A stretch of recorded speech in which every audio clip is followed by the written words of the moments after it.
20-year-old man is behind bars after he fatally ran over a 73-year-old woman with a forklift before stealing a car.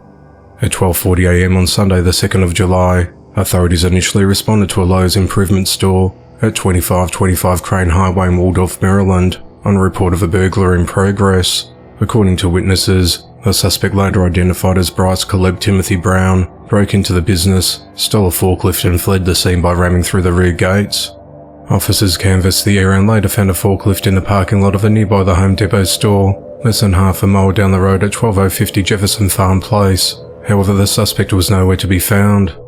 Officers then found a deceased female underneath the forklift. The victim was identified as Gloristine Pinkney.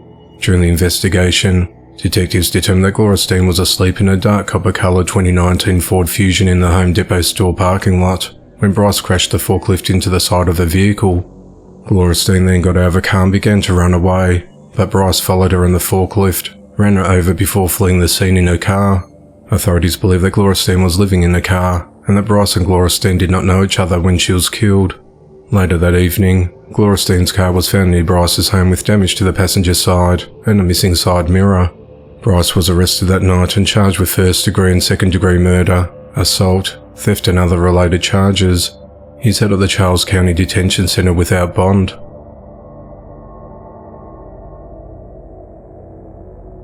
A babysitter was arrested after 3 children in her care became unconscious after she introduced them to snorting pills at her residence.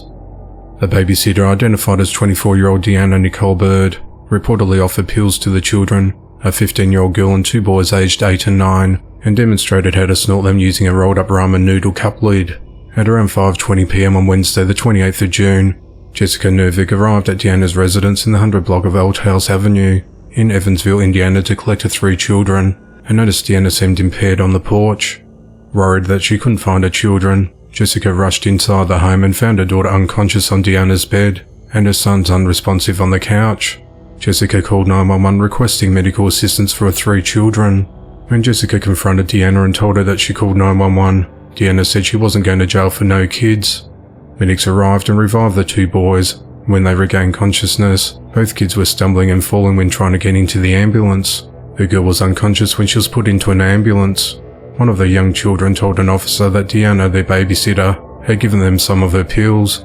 Upon regaining consciousness in the hospital, the girl told investigators that Deanna had provided them with pills, including Adderall, Klonopin and Lyrica just after midnight. She said Deanna showed them how to break open the orange pill capsules and make lines with them to snort. The girl said that Deanna showed them how to snort the pills using a rolled-up ramen noodle cup lid. She said her and her brothers took about 3 to 4 of each of the 3 different pills Deanna had given them.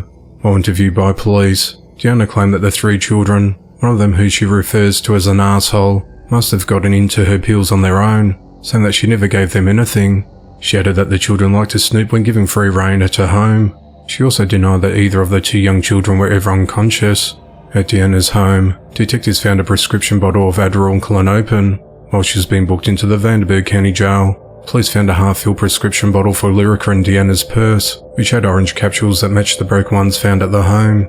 The pills and capsules were reportedly prescribed to individuals other than herself. Deanna has been charged with 3 counts of neglect of a dependent resulting in serious bodily injury, as well as drug possession and theft. Her bail's been set at $20,000, and she's been instructed not to have any contact with the 3 children.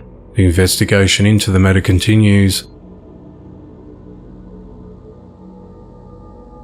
21-year-old Kendaris Jaquan Cole is behind bars for fatally shooting 18-year-old Madresha Stovall over the weekend. At 12:43 p.m. on Saturday the 1st of July, authorities responded to the 2200 block of Eastern Boulevard in Montgomery, Alabama, on reports that a woman had been shot in a vehicle. When officers arrived, they found the woman unresponsive with a gunshot wound and was pronounced dead at the scene. Upon further investigation, authorities identified Kendaris as a suspect in the shooting. At 4:15 p.m. on Monday the 3rd of July, Kendaris was arrested and booked into the Montgomery County Detention Center without bond. He's charged with capital murder because Madresha was in a vehicle when she was fatally shot from the outside. A motive in the shooting has not been released. Kendaris was already out of jail and bond on a separate incident of discharging a firearm into an occupied building less than 2 miles down the road from where Madresha was shot. He was arrested on the 16th of June for firing shots into the Murphy USA gas station on Eastern Boulevard, while employees and patrons were inside. The investigation into the matter continues. A homeless man is behind bars after he spat on a police officer and headbutted another after stealing gas station sandwiches. At around 8:20 a.m. on Sunday the 2nd of July, authorities responded to the Shell gas station at 1492 South Dixie Highway in Coral Gables, Florida, to a call about a man who had stolen several items from the convenience store and battered an employee. Investigators learnt that 31-year-old Andreas Roman Negrin had eaten 2 sandwiches, totaling $20 inside the store before leaving without paying for them.